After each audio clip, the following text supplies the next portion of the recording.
Okay mga tropa, bagamat hindi nga natin nakitang nagsalpukan sa ibabaw ng ring sina PNP Chief General Nicolas Torre at Acting Davao City Mayor Baste Duterte, tagumpay po ang ginawang boxing match por akos ni Nicolas Torre.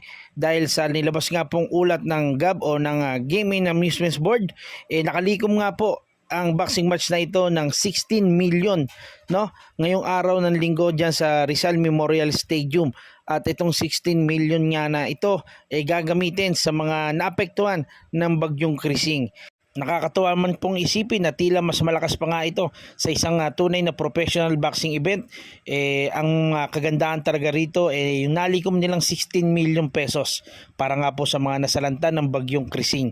So ganun pa man, sana ang hiling natin magamit ng ayos ang 16 million pesos para po sa mga tunay na nasalanta ng bagyong Krising.